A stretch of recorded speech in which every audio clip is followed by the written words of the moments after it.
ഇവിടെ ഇപ്പൊ ഞാൻ പറയാൻ കാരണം അതല്ല, നിങ്ങൾ കൊറേ വെറും പച്ച നുണ നല്ല പച്ച നുണയാണ് ഇവിടെ വെറുതെ പ്രചരിപ്പിക്കണത്. ഇവിടെ നിങ്ങൾ കൂടിയത് അസുരസ്ഥാനെ പുറത്താക്കിയതിന് വേണ്ടിയിട്ട് പെരിന്തൽമണ്ണ അവരുടെ അസുരസ്ഥാന്റെ ശിഷ്യന്മാര് നടത്തിയ പരിപാടിക്ക് പകരം വെക്കാൻ വേണ്ടിയിട്ട് കോളേജ് കമ്മിറ്റിക്ക് ആവശ്യമില്ല, ഇവിടെ നടക്കുന്ന ഉസ്താദ്മാർക്ക് ആവശ്യമില്ല, ഇവർക്കൊന്നും ആവശ്യമില്ല. ആർക്കാ ആവശ്യം? കുറച്ച് അമീദ് മാഷ കുറച്ച് ഗുണ്ടകൾക്ക്. എനിക്കറിയുന്ന കാര്യം ഞാൻ പറഞ്ഞു. പിന്നെ ആർക്കും ആവശ്യം സലീം ഇടക്കർക്ക്, പിന്നെ ആർക്കും ആവശ്യം നാസർ ഫൈസ് കൂടത്തായിക്ക്, ഓൽക്ക് മാത്രമുള്ള ആവശ്യം. പിന്നെ അസുരസ്ഥാന്റെ ശിഷ്യനാന്നും പറഞ്ഞ് നുണയും പറഞ്ഞ് നടക്കണുണ്ടല്ലോ. ഏഹ് എന്താണ് അതിന്റെ എന്താണ് മൂപ്പര് പേര് കിട്ടുന്നില്ല. മൂപ്പർക്ക് അങ്ങനത്തെ കുറച്ച് ആൾക്കാർക്ക് ഇതിന്റെ ബാക്കിൽ ഇങ്ങനെ കുറെ പ്രസംഗിക്കണം എന്നല്ലാതെ അതും കോളേജിന്റെ ചെലവിലാകണം. അവർക്ക് അങ്ങനെ നടത്താൻ തയ്യാറുണ്ടെങ്കിൽ പെരുന്നാൾ പോയി നടത്തിയിടുക. പെരുന്നാളിന് ഒറിജിനൽ ആൾക്കാർ ഞാൻ ശിഷ്യന്മാര് വിളിച്ചിട്ട് വന്ന ആൾക്കാരാണ്. ഇത് അങ്ങനെയല്ല. ഇത് ഇവിടെ വിളിച്ചിരുത്തി ഏതൊക്കെ വകുപ്പിലാന്ന് നിങ്ങൾക്ക് അറിയില്ല. എനിക്കതിന്റെ സത്യം കറക്റ്റ് അറിയാം. ഞാനാ പിന്നെ മുണ്ടാതെ നിൽക്കണം തരാം. വെറുതെ ജാമ്യനും ഇതിനും പറയിപ്പിച്ച് ഇതാക്കേണ്ടതില്ല. പറയാൻ തുടങ്ങിയാൽ ഞാൻ പിന്നെ വെറുതെ ഇതാക്കണ്ട. അതുകൊണ്ടാണ് ഞാൻ പറയാത്തത്. പിന്നെ ഞാൻ നിങ്ങളെ മാറിയല്ല പറഞ്ഞാ പിന്നെ നന്നാക്കിയാണ് പറയും. ഏതേവനൊന്നും നോക്കൂല.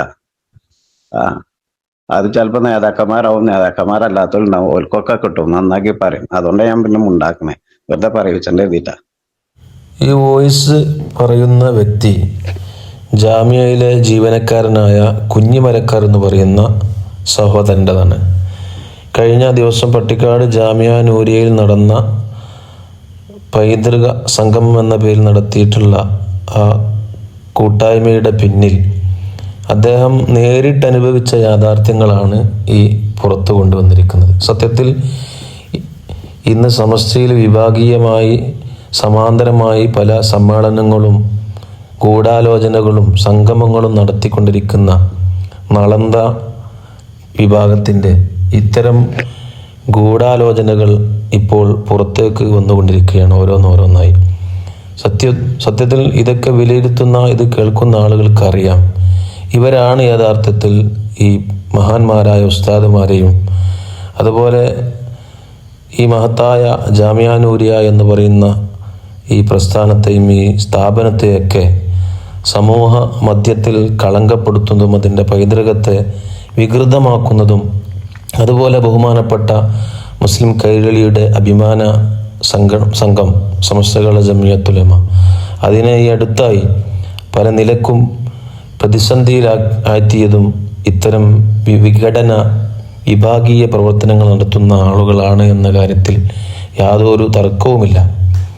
ബഹുമാനപ്പെട്ട ഉസ്താദുമാരെ തെറ്റിദ്ധരിപ്പിച്ച് അവരെ പലതും പറഞ്ഞ് ഇല്ലാക്കഥകളും നുണക്കഥകളും പറഞ്ഞ് അവരുടെ വരുതിയിലേക്ക് ചില സാമ്പത്തിക രാഷ്ട്രീയ സ്വാധീനങ്ങൾ ഉപയോഗപ്പെടുത്തിക്കൊണ്ട് ഇത്തരം ആളുകളുടെ ചൽപ്പടിക്ക് നിർത്തുന്ന യാഥാർത്ഥ്യങ്ങളാണ് നമ്മൾ കണ്ടുകൊണ്ടിരിക്കുന്നത്. ഇൻഷാ അല്ലാഹ് സമീപ ഭാവിയിൽ ഈ ആളുകളൊക്കെ ഇതിൻ്റെ അനന്തരഫലം അനുഭവിക്കുക തന്നെ ചെയ്യും.